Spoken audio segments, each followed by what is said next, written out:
What is being looked forward to from a leader is, he should be able to see things that other people are not able to see.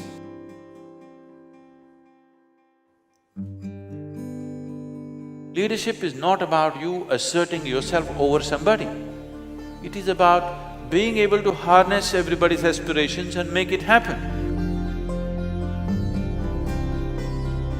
What difference can you make in the world is no more in terms of charity. How innovative is your business? That's the business right now.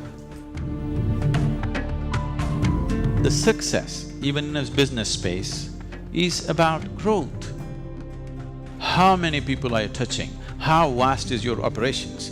This is the growth of a business, not necessarily how much gold have you kept. For the very first time in the history of humanity, we have the necessary resource, we have the necessary capability, we have the necessary technology to address every human problem on the planet. Even 25 years ago, we couldn't have dreamt of it. But the only thing that is missing is consciousness.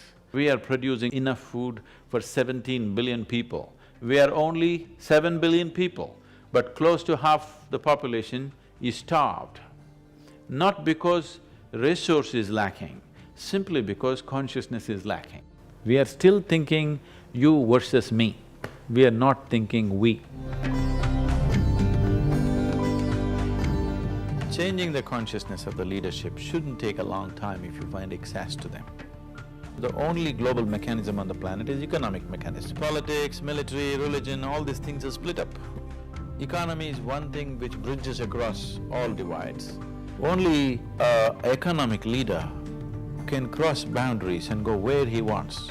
A political leader cannot do it, a military leader cannot do it, a religious leader cannot do it. The only person who can really build what he wants across the globe is only the economic leader ultimately. In this effort, at one time I aimed at the political leadership. Then I found economic leaders are easier to work with, more willing to change. And I think it's very important. The forum has done a fantastic job of putting these people together. Inclusiveness means making sure every human being on this planet has an active role to play in the economic process. Once you're a leader, the very way you think, the way you feel, the way you act, every single thing that you do affects millions of people.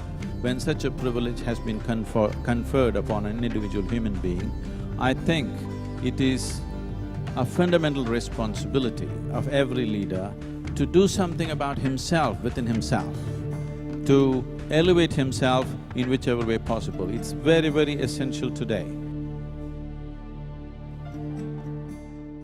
In all these years of life, how many of you have passed through one 24-hour stretch, that is one single day, absolutely joyfully, without a single moment of irritation, agitation, pain, frustration?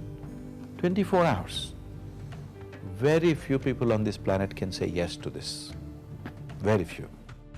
If you have to manage 1,000 minds, first of all, you must be able to manage yours, isn't it? You cannot manage your own mind, how are you going to manage 1,000 minds? The only and the worst crime that you can commit in this world, in this life, is you did not explore the full depth and potential of life. Somebody decides what I should eat, what I should wear, where I should go, where I should not go, you call this slavery. But now somebody decides what should happen within me. Is this not slavery? Anybody can make you go haywire any moment in your life. Yes, people can provoke you to lose your balance within yourself.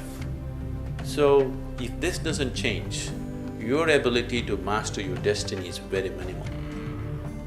I would say, if you have mastery of your physical body, about 15 to 20% of your destiny is in your hands.